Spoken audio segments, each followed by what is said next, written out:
Namaskar and welcome to Vatika, the biophilic studio here at IIT Kharagpur Research Park. Now, many of you must have wondered about this very small facet of all our videos. We start the video with the Shankh Dhvani, as they say, with the blowing of the conch shell, and then the ringing of the bell. Now there is obviously a secret why we do this. It's nothing very secretive about it, because this is the parampara or the tradition of starting anything for thousands and thousands of years. This is how it has been. Even a war, as we know, is started with the Shankh Dhvani. And in the Shastras, when we see the characters of the Shastra, each character was defined by the particular shankh that they owned and that they used. So it's not really something that is new. It has been there for thousands of years, but probably in the last few years we have forgotten about these things. The particular reason why this is done is to make us mindful, to help generate more consciousness in whatever we are doing. So when we ring the bell and we are trying to listen to the bell itself, the injunction is that we must hear the bell and hear it fading out till it becomes completely nullified to zero, no sound. If we are listening to no sound, we are most conscious, most awakened. If we can hear nothing. So that's the idea.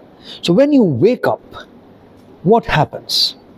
So let's take an example. If we are eating food, for example, now when we are consuming food, we sit to eat.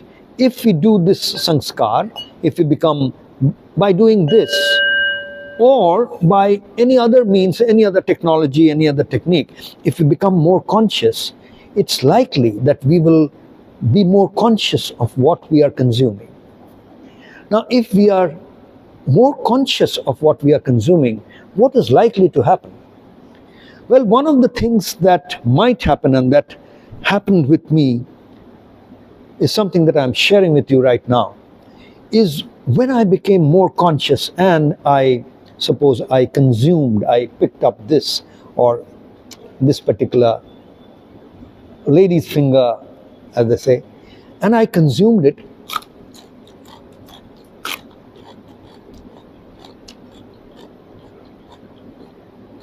When I consumed it consciously, not just while shooting a video or while talking to someone, but I really was conscious about what I was consuming, what I was eating, I realized that ultimately what I was consuming was the energy of the sun. The sun rays had carried the energy of the sun. The rays had packed the energy of the sun in the ray itself, and in that wave that traveled across the miles and miles. And it took so many years to actually cover that distance and reach the leaf of the plant on which this was growing. And the plant had, in the meantime, gathered some of the stuff that it needed from the ground, from the soil, to cook what it needed to cook in order to produce this. And produce this, what is this? So when I'm conscious about this, then I suddenly realize that this is nothing but packaged sunlight. Not light, but sun rays. Not even sun rays, but packaged energy from the sun, which is what I am consuming in order to use it for the work that I will do. Because energy allows me or provides me what I need and the capacity that I need to do work by definition. And we are sitting here at the research park of IIT Kharagpur. So I must talk physics, I must talk science. When I do that, I must also talk, there's nothing stopping us from talking poetry, because indeed what I was talking about now was nothing less than poetry. the traveling of the sunlight, of the energy through the sun rays across the so much distance in this universe. It traverses this. It doesn't know that, or maybe it knows that it will one day empower this speech, this talk that I am using, the energy that I need to talk, to record this video is coming from the food that I ate. And the food got that energy from the rays of the sun. And the plant that made it happen was empowered to do that packaging exercise to create a packet of energy. Now, why do I say all this? Is because I'm sitting here today in this biophilic studio. The biophilic studio is meant to actually shoot podcasts and social media videos, primarily in the IIT Kharagpur Research Park. The biophilic studio, we have named it the Vatika. We call it Vatika. Now there are Vatikas of all different kinds. There is a Vatika which can be a biophilic habitat, which is what we are building outside. There can be a Vatika which is the whole campus, the biophilic Vatika. The Vatika in the campus is a biophilic yellow farming zone. Now that's what I wanted to get to. What is this term that I suddenly use now? Yellow farming. Well, yellow farming stands for, we spell it as ELLO and then FARMING, yellow farming. It's again a poetic way of actually denoting the abbreviation L and O, because L stands for locally and O stands for optimized. So what we are talking about is locally optimized farming. What is locally optimized farming? Well, it is a smart way to farm, a smart way to do agriculture, to do horticulture, a smart way to harvest sunlight. That is what yellow farming is. Locally optimized farming actually denotes that whole philosophy, that whole science, that whole methodology, that art, and that inspiration to eat fresh.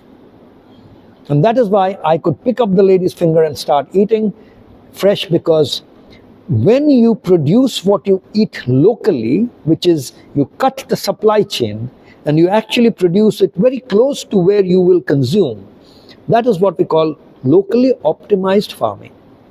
Now, why am I talking about this here? Because we are sitting here today in this bowl of vegetables. It's a vegetable bowl where I can get up and sit right here, which is more of a, like a vegetable shop that you could find in a bazaar, in your local sabji mandi. Now suddenly the studio looks like, not exactly like a studio, but more like a vegetable shop, which is indeed what it is. How did this become a vegetable shop here in the IIT Kharagpur Research Park? Very interesting. A vegetable shop at the reception of IIT Kharagpur Research Park? Well, it is not a vegetable shop as such. It is a biophilic studio, which is a fancy name. But in the biophilic studio, what we have set up here is a vegetable shop. And where has this vegetable come from? It has come from the yellow farming experiments that we have done at the research park in the last 3 months. Let's get back to the beginning of the story. Cut to a few months back when Professor Pathak used to be the professor in charge of this particular research park. He was very passionate about this whole mission that we had undertaken, this initiative about bringing biophilia into our lives. Now this whole initiative, biophilic initiative, also very closely connected with Mission LiFE. Now I'm just segueing into a little earlier time, really where the story needs to be picked up from. Well, if you want, you can pick it up all the way from where that sunlight started, or that ray of the sun energy started its journey. But that would be several light years away. But right now, we are going back to 2021, when the Prime Minister of our country, Narendra Modi ji, as we know, he had announced in Glasgow. He was there for COP26, COP26, which was a convention for bringing all the major world leaders on the issue of climate change and environmentalism and all that. Now, in that session, in that conference, he had announced about this very unique program called Mission LiFE. Now, LiFE here was an acronym for Lifestyle for Environment. So LiFE is written as capital L and small I, which stands for life, and F is for and E is for environment. So it really stands for Lifestyle for Environment. So life is not just life the way as we use the term, but it stands for Lifestyle for Environment. So he coined that term and set it out for everyone to follow. And then he had said that the objective of Mission LiFE was to bring or to help to propagate or create a global movement about lifestyles which espouses or embraces environment-friendly or pro-planet people. That's the exact term that he had used. How can we produce or get more pro-planet people instead of anti-planet, pro-planet people? So that was the objective, and the targets were set. He said 1 billion pro-planet people. So there must be some way to certify. I don't know how we will certify, etc. We are trying here, but some way to denote that we have at least 1 billion pro-planet people. Well, whatever certification we may use, one of the most important certifications would be to, at least for that person to know that there is a terminology like that called pro-planet people. So then you can self-certify whether you are a pro-planet person or not. Or you can self-certify on a particular day and particular date or a day. Let's say today is the 12th of July 2025.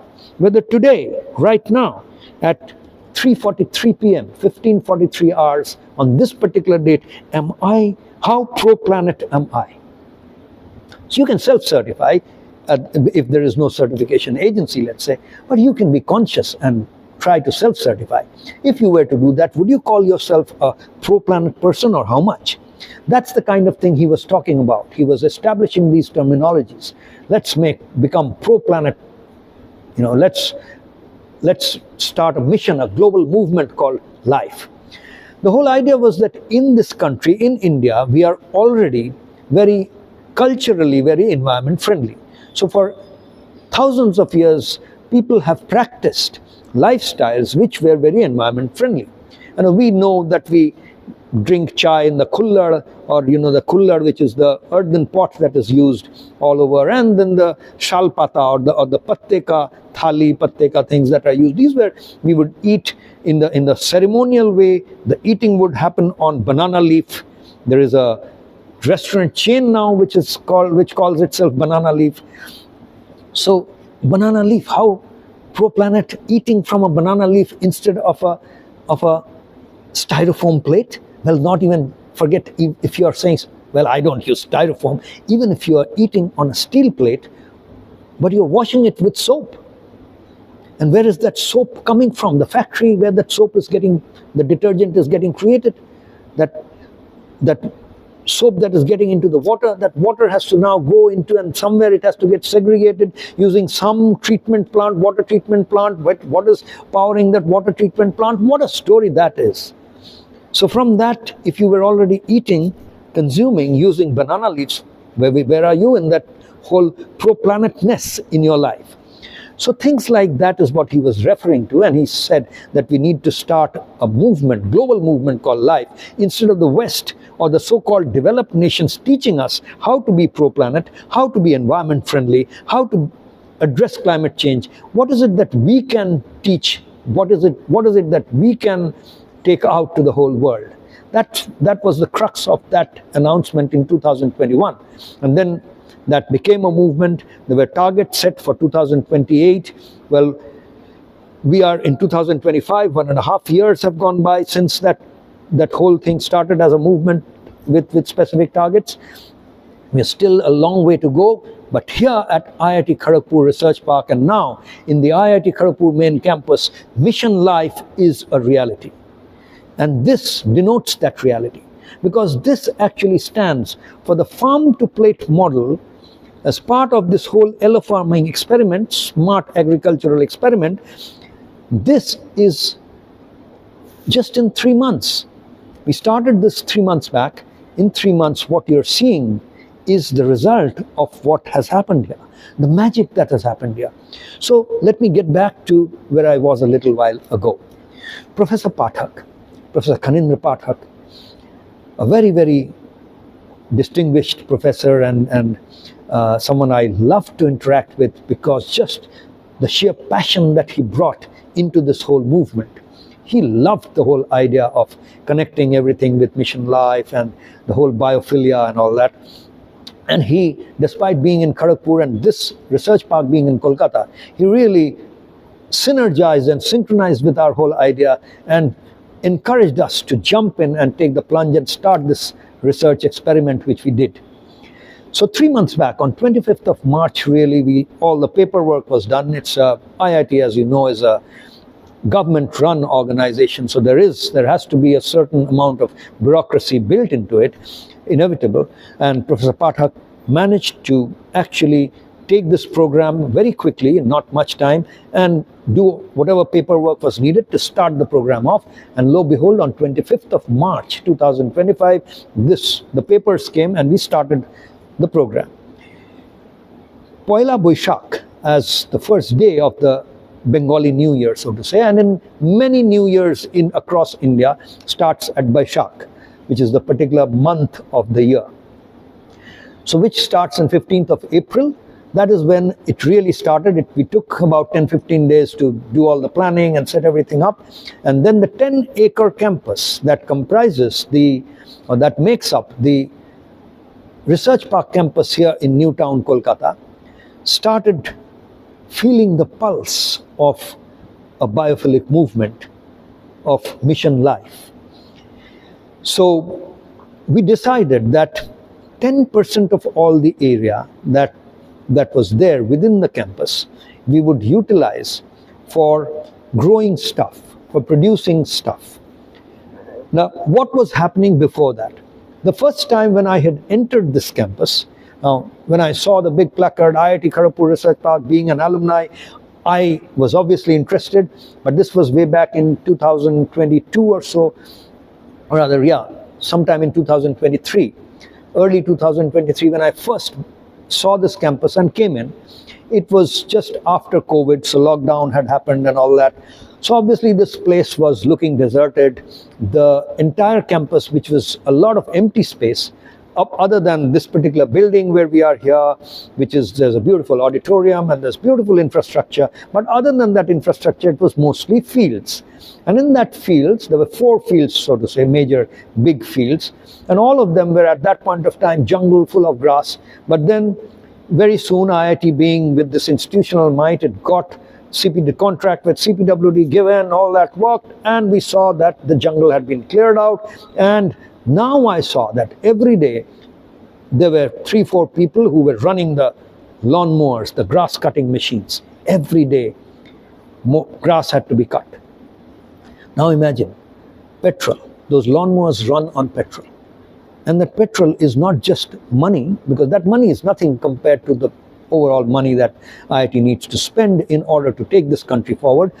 But more than the money, symbolically, it's anti-planet. And that grass that was cut was also not that it was being used for composting or anything like that. It was just being thrown somewhere.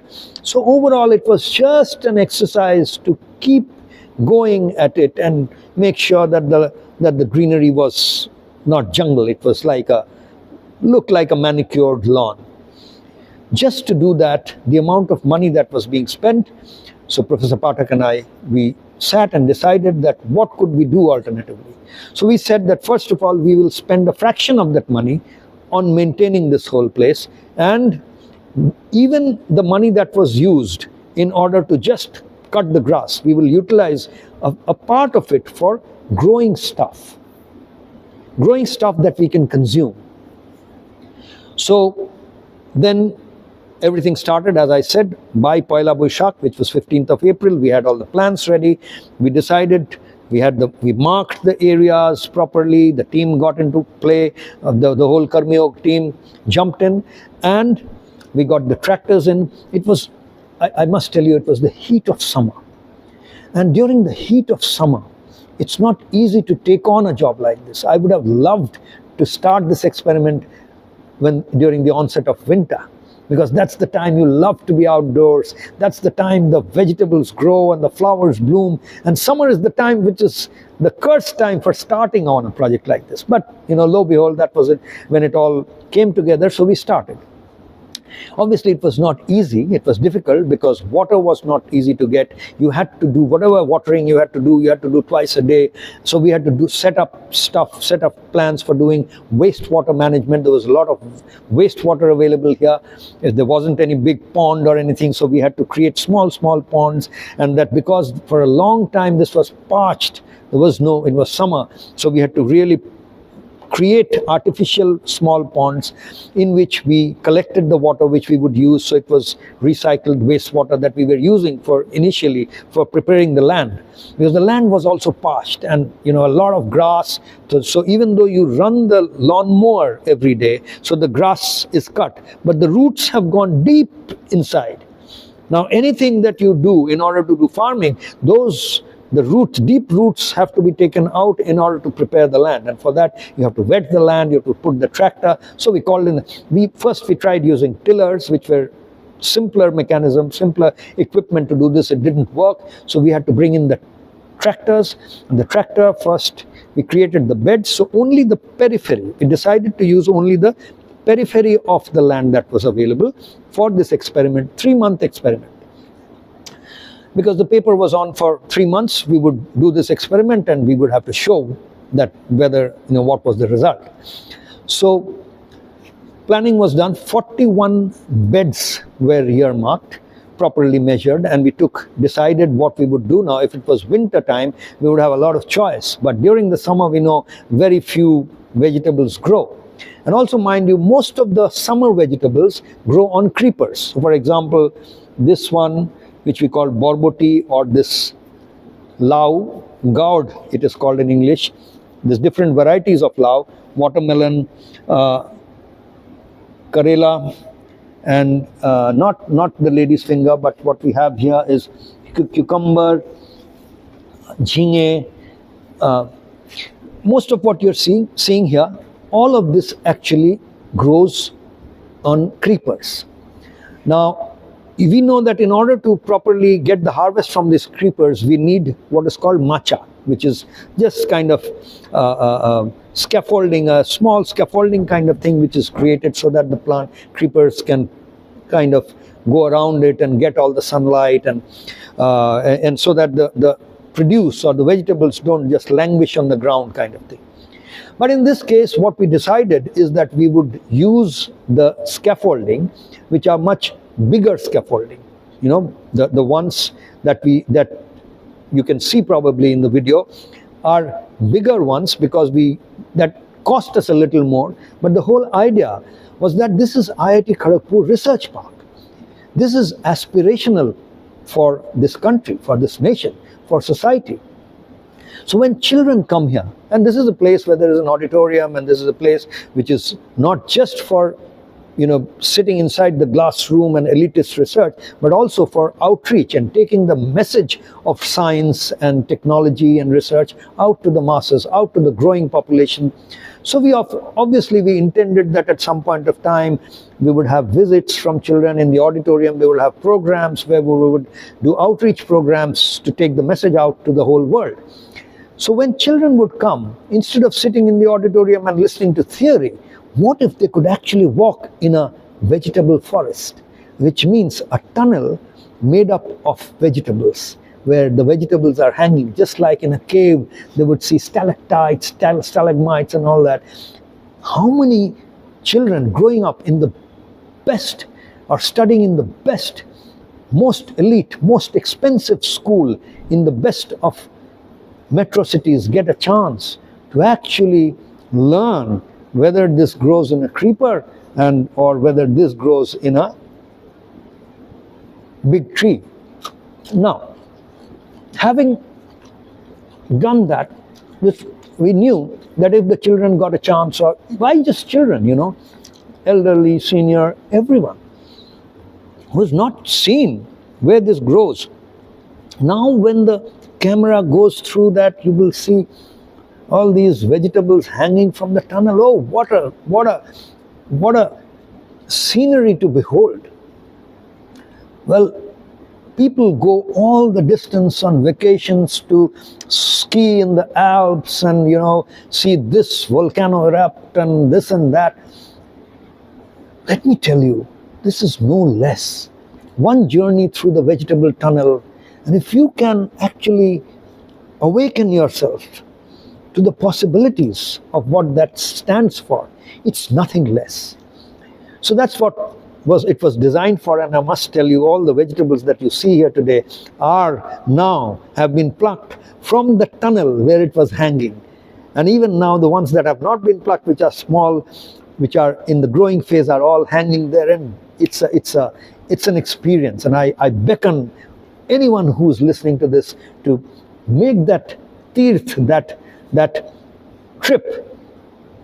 I'm consciously not calling that a journey or just a trip.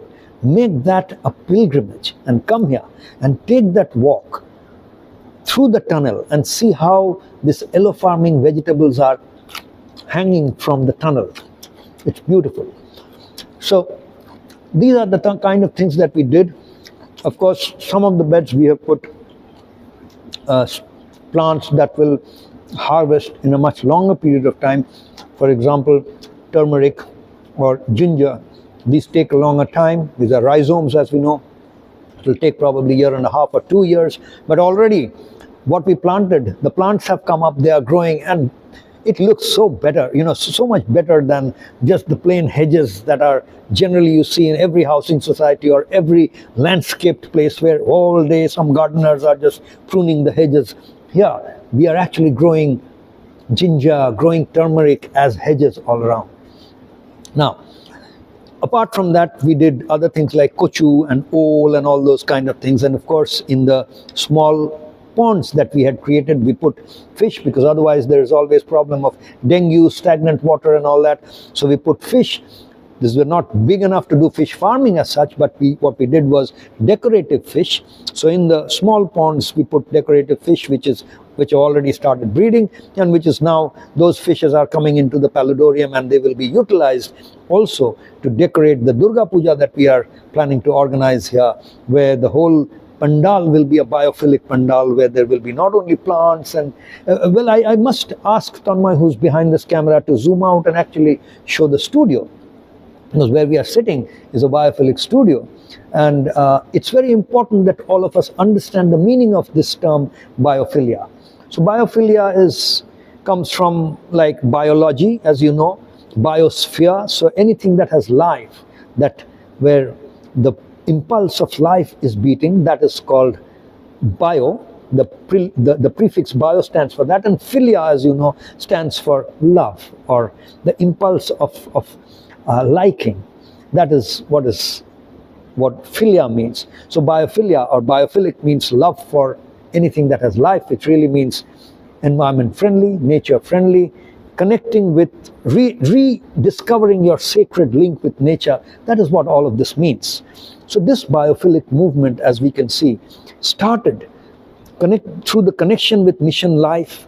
It took the journey into this, anecdotal stumbling into this campus, talking to Professor Pathak, getting together, Professor Pathak doing everything that was needed to start this experiment off and encouraging us in every which way possible, and us jumping into this with full passion and full heart, the whole team.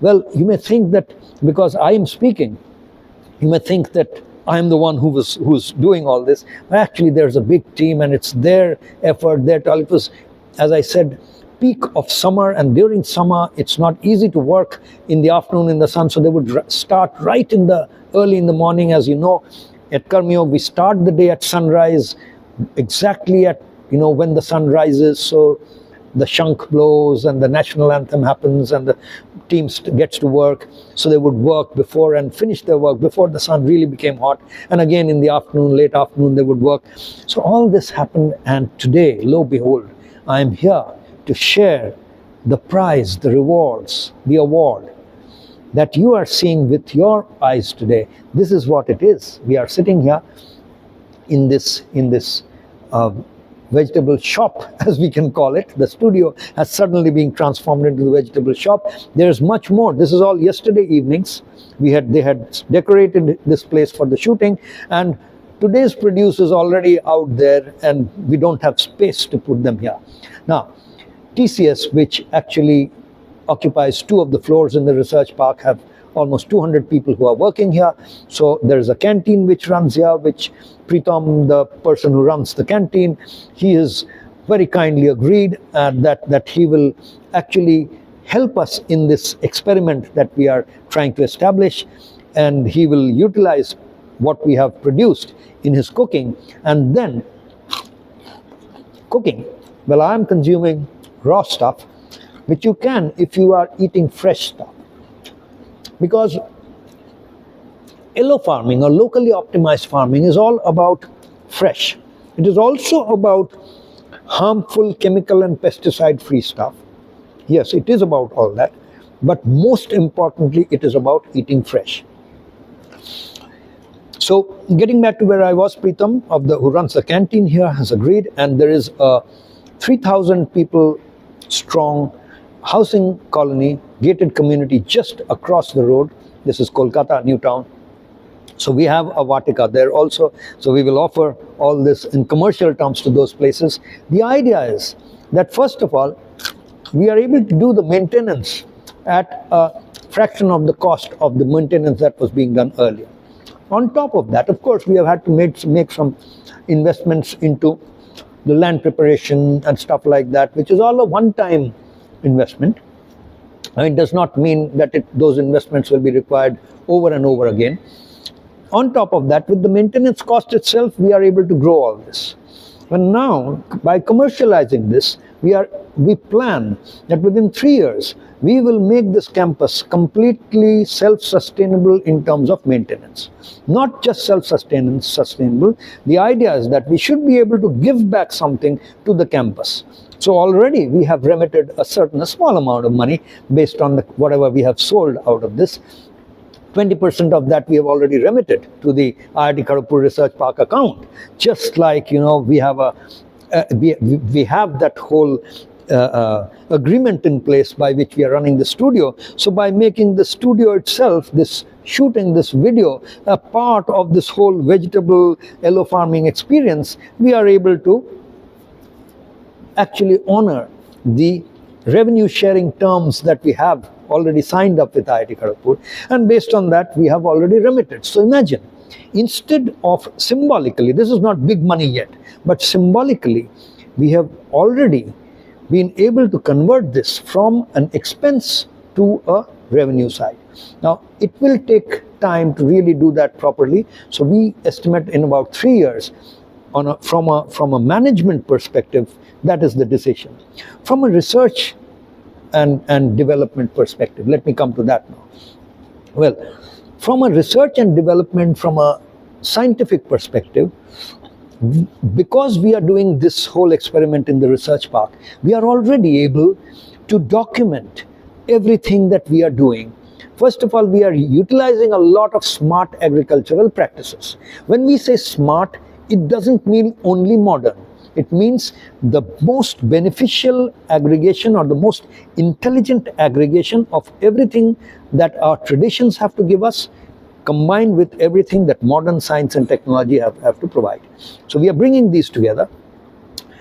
What we know we are already doing, which is, we are utilizing from the traditions, the making of organic fertilizers, herbal pesticides, so Jivamrut, which everyone in the organic agricultural side, they know about.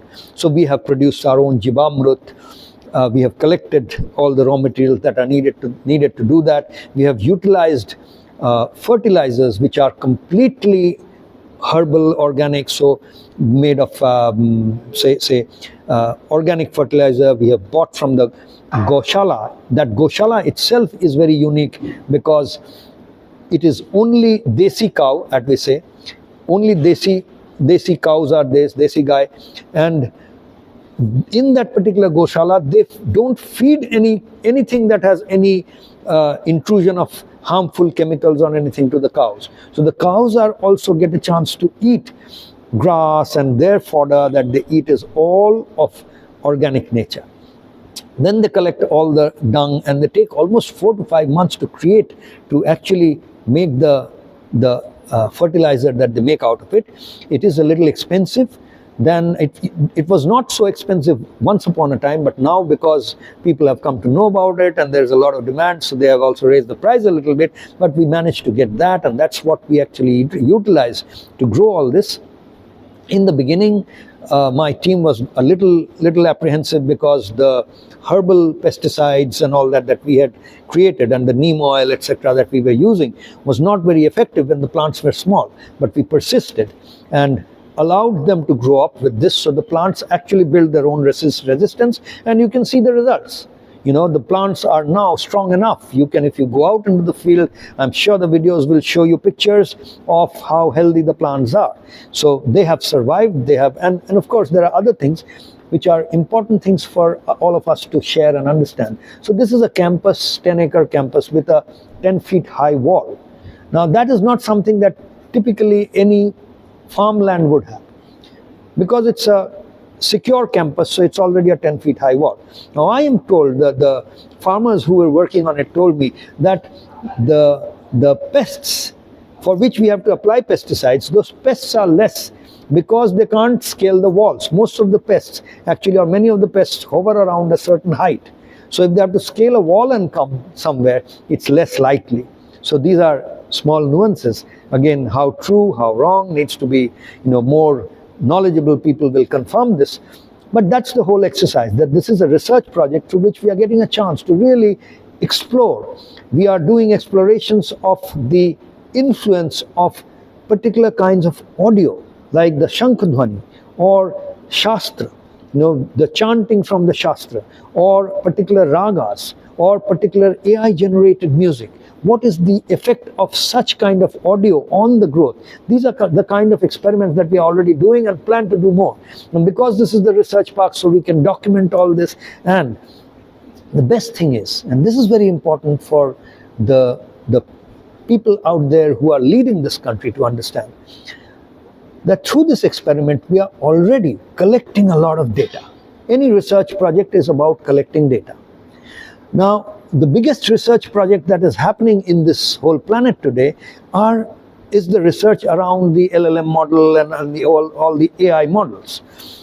Of course, the robotics and all that, I'm not getting into that, and the quantum, but just if you focus on the AI revolution or the AI wave that is going around the planet today, well, we know that it depends a lot on how we allow AI algorithms to learn what they have to learn.